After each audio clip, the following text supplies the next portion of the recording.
ग्वालियर में आज अनंत चौदस पर गणेश जी का सुबह से ही विसर्जन के लिए सड़कों पर पूरे गाजे बाजे के साथ पूरे शहर में भगवान गणेश की प्रतिमाओं के विसर्जन का सिलसिला शुरू हुआ और रात्रि तक ये जारी रहा। इस बार सागरताल और तिघरा में गणेश विसर्जन को करने की प्रशासन की वजह से सालों पुरानी परंपरा खत्म हो गई। गणेश जी का विसर्जन नए अस्थायी तालाब में किया गया। कुछ बड़ी प्रतिमाओं को शहर से दूर बनी नदियों में विसर्जन के लिए जाना पड़ा। भारी बारिश में भी भक्तों का जोश कम नहीं हुआ और लगातार बारिश में भीगकर भी नाचते हुए खुशी खुशी बप्पा के विसर्जन के लिए तालाब तक पहुंचे, लेकिन ग्वालियर में बदहाल सड़कों के चलते श्री जी की यात्रा में भी खलल डाल दिया।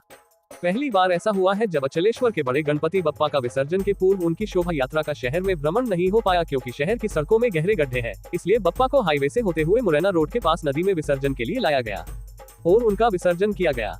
अचलेश्वर महादेव मंदिर पर हर वर्ष गणेशोत्सव मनाया जाता है, लेकिन शहर में बिजली तारों में उलझने की आशंका के चलते इसका आकार छोटा किया गया। इस बार यहाँ 22 फुट ऊंची प्रतिमा स्थापित की गई थी। आज अनंत चौदस को इस प्रतिमा का विसर्जन होता है।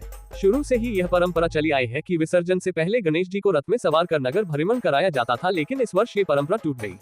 श्री जी के नगर भ्रमण का कार्यक्रम इसलिए रद्द करना पड़ा क्योंकि इस समय शहर की सारी सड़कों में गहरे गहरे गड्ढे हैं। स्थापना के समय झांकी स्थल तक ले जाते समय गाड़ी के गड्ढे में फंसने के कारण यहाँ एक प्रतिमा खंडित हो चुकी है, इसलिए इस बार भ्रमण कार्यक्रम रद्द करना पड़ा।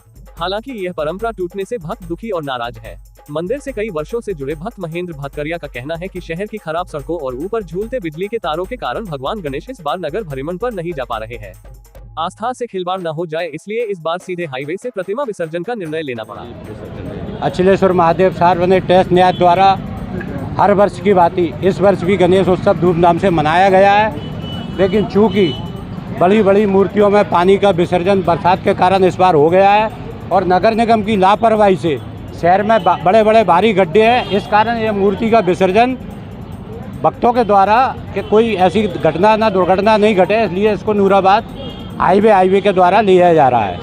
कितने सालों से बैठा हुआ है आप लोग? ये करीबन कम से कम यहाँ पे एक मोतीलाल सिवरे जी थे जो बेचारे अब शांत हो गए, गोलोक को गोधाम प्राप्त हो गए, उनके द्वारा स्थापित किया गया था। कम से कम 50 साल से 35 साल से तो हम लोग रथ को खींच रहे हैं, 35-40 साल से। और उससे पहले जो मोतीलाल सिवरे, हरिबाबू सिवरे वगैरह ये लोग बिठाते थे, तो 40-45 साल से तो हम लोग खींच रहे हैं। ये इस बार 22 फुट के गणेश जी हैं और चूँकि शहर में भ्रमण तारों के कारण, गड्ढों के कारण और प्रशासन की लापरवाही के कारण इस बार इसलिए हमने नगर भ्रमण नहीं किया है कि लोगों की आस्था के साथ खिलवाड़ न हो। और जो भी शासन प्रशासन ने इस बार हमारे साथ जो किया ये न्याय संगत बिल्कुल नहीं किया है। ये सत्य सनातन हिंदू धर्म के साथ न्याय संगत बिल्कुल नहीं है। अगर किसी गैर समुदाय का कोई भी कुछ भी जरा सा काम होता है उसके लिए सारी व्यवस्थाएं होती हैं। ये हिंदू धर्म का हिंदुस्तान में होके ये भारतवर्ष हिंदुओं का धर्म है और हिंदुओं के आस्था के साथ हमेशा खिलवाड़ होता है। ऐसा भविष्य में न हो, ये शासन प्रशासन से मैं अनुरोध भी करता हूँ, उनसे अपील भी करता हूँ। भाई सरकार तो खुद को हिंदूवादी बताती है। और देखिए, सरकार की बात करें तो सरकार तो हिंदुस्तान में है ना सबकी बनती है। कांग्रेस भी हिंदूवादी बनाती है और बीएसपी भी अपने आप को हिंदूवादी बनाती है, समाजवादी भी हिंदूवादी बनाती है। लेकिन आपने देखा होगा आतंकवादी हिंदुओं में पैदा नहीं होते हैं। 1% हिंदुओं में आतंकवादी पैदा हो सकता है, हिंदुओं में गद्दार पैदा होते हैं, जयचंद पैदा होते हैं। इसलिए सरकार पे अपन आरोप न लगाएं।